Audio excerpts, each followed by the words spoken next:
Hi there, my name's Grace Connolly and I'm just back from a fantastic trip to New Zealand. It really was the trip of a lifetime and I'd like to tell you all about it. New Zealand has two main islands, the North Island and the South Island. I went to the South Island and it's even more beautiful than I'd expected. There are many ways to see it. You can hire a car and drive, or some people go around by motorbike. You can even see the island by boat. But I went on what's known as the Green Bus. Our driver was so helpful and really helped to make it a memorable journey. So, what route did we take? Well, we started in Nelson, in the northwest of the island. Then we headed off down the west coast, stopping at various places, and then inland up to our final destination, Christchurch on the east coast, the second largest city in New Zealand. I also went on a day tour to a place called Kaikoura, which is 150 kilometres north of there. It's on the coast and is famous for its sea life and also for being one of the most exciting places in the world to see ocean birds. To really experience the day, you have to opt for one of these trips. It was dolphins I was keenest to see, but there are whales too. It was an absolutely amazing day. I made so many new friends on the trip, which was always fun. There were people from all over the world, Korea, Russia, North America. I've stayed in regular contact with a girl I met from Japan. Most of us were quite young, but there was one guy from Germany in his 60s. New Zealand's famous for the sports you can do, but it can work out expensive to hire the equipment you need to do things. You had to pay rental charges and so on for everything.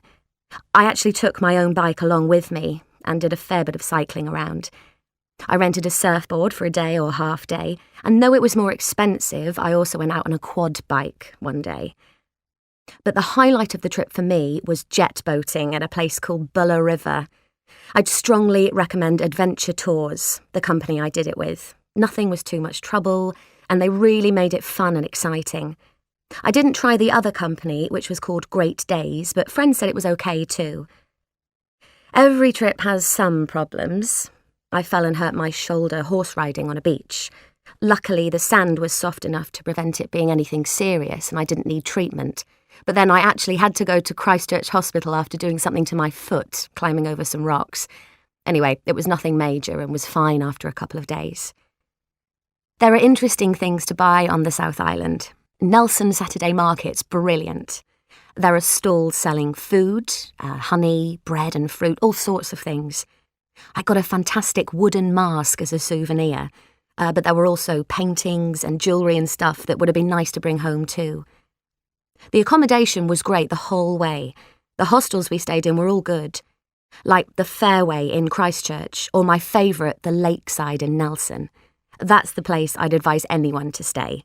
If you go, say Grace told you about it. I'm already planning a return visit to New Zealand, to North Island this time. It's got famous mud pools and hot springs, which I might get to visit, but sightseeing's not my main aim. In fact, the reason I'm going is that some friends have offered to take me walking with them round all the best places. I'm really looking forward to it. So, before I go on to tell you even more... Now play the recording again. That is the end of part 2. Now turn to part 3.